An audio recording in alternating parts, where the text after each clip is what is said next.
If we wish to understand what then makes some people susceptible, we actually have to look at their life experience.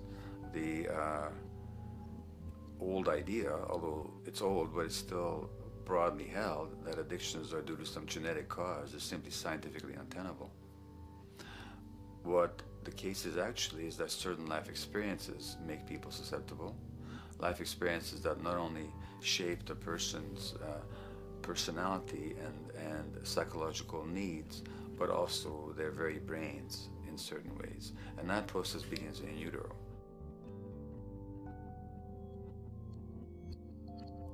It's been shown, for example, that if you stress mothers during pregnancy, their children are more likely to have traits that predispose them to addictions.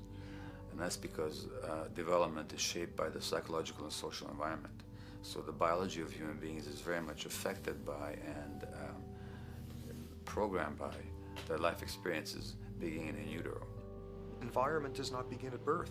Environment begins as soon as you have an environment. As soon as you are a fetus, you are subject to whatever information is coming through mom's circulations, hormones, levels of nutrients. Great landmark example of this, something called the Dutch hunger winter. 1944, Nazis occupying Holland. For a bunch of reasons, they decide to take all the food and divert it to Germany. For 3 months, everybody there is starving. Tens of thousands of people starve to death.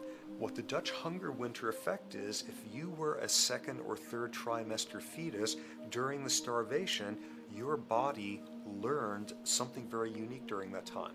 As it turns out, second, third trimester, something that your body is going about trying to learn about the environment is, well, how menacing of a place is it out there? How plentiful? How much nutrients am I getting by way of mom's circulation?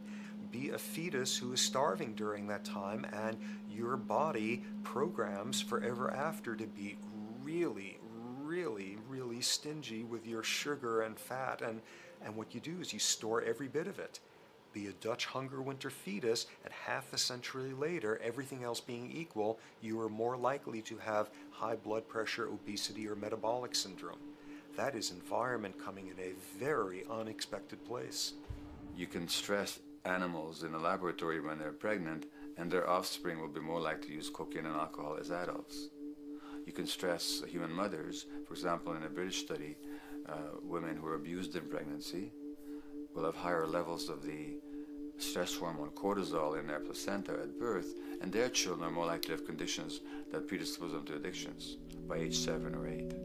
So in utero stress already prepares the ground for all kinds of mental health issues.